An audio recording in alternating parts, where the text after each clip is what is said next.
Good afternoon, friends. Happy Thursday to all of you. So there is some exciting news for millions of Americans. The Internal Revenue Service is now sending out these new tax rebate payments, and these checks are worth about $1,963. But friends, did you know that by not filing a tax return, you may be leaving extra relief money on the table? You may be owed up to $2,000 from your state right now. So please make sure that you watch until the end of this video to hear about all of the details. Also, I will be giving away 2 $75 Walmart gift cards tomorrow. If you'd like to enter tomorrow's giveaway, friends, all you have to do is click and like several of my videos and then comment below the keyword of each video that you watch. My friends, the more videos that you comment on, the greater your chances of winning the weekly giveaways. This is a time of year when millions of Americans eagerly await their tax refunds. The Internal Revenue Service began accepting federal income tax returns for tax year 2022 on January 23, 2023. It has sent out nearly 8 million refunds as of February 3rd, with an average return of $1,963. It is important not to be surprised if you get back less than you did last year, when about 2/3 of taxpayers were entitled to refunds with an average amount of nearly $3,200. For millions of Americans, tax refunds are likely to be smaller than last year because there were no federal stimulus relief payments in 2022 or expanded tax credits. When you receive your refund depends on how you filed your tax return. The Internal Revenue Service issues more than 9 out of 10 refunds in fewer than 21 days. And you will receive your money fastest if you file electronically and have the refund deposited directly into your bank account. In 2020, a U.S. watchdog agency found that fewer than 3% of the 104 million U.S. taxpayers through the IRS Free File took advantage of the program. So friends, if you are looking to e-file your federal return, then you may want to make the IRS Free File your first stop. According to CBS News, the IRS-backed program is the only sure way to file a free federal return. This year, IRS Free File is open to all U.S. taxpayers whose 2022 adjusted gross incomes were $73,000 or less. As D.C. residents begin filing taxes, tens of thousands of families will be automatically enrolled in the district's new monthly basic income program and then begin receiving a monthly check. According to Council Member Charles Allen, there are thousands of low-wage residents who are eligible for this program, but who may be leaving money on the table because they don't file taxes, thinking they don't owe any money.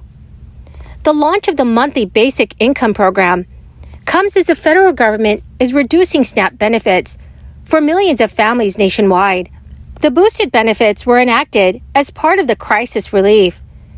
SNAP emergency allotments ended on March 1st, returning many household SNAP benefits to pre-crisis levels.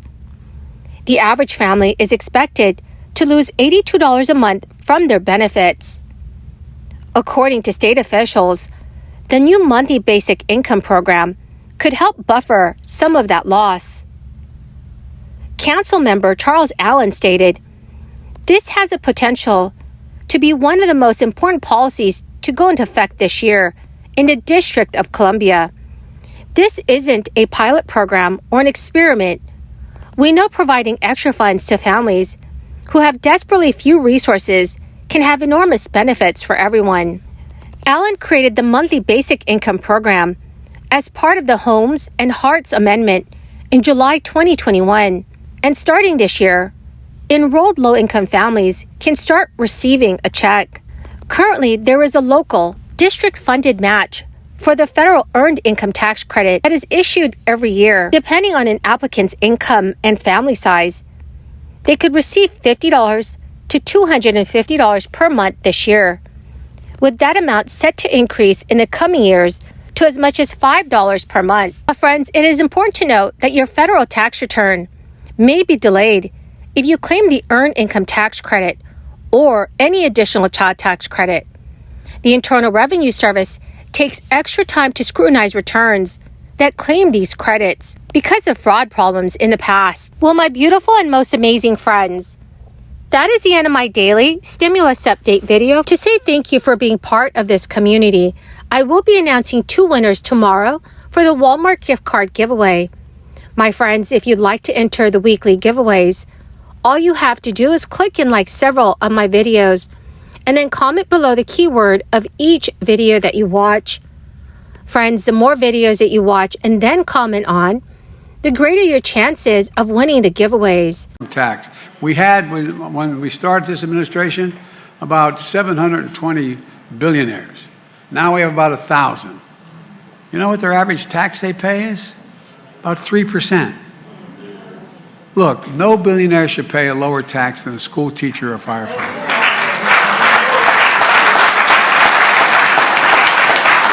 And I said, people making less than $400,000 will not see their taxes raised 1 single penny. Look, I'm going to put out my plan in detail. Republicans in Congress should do the same.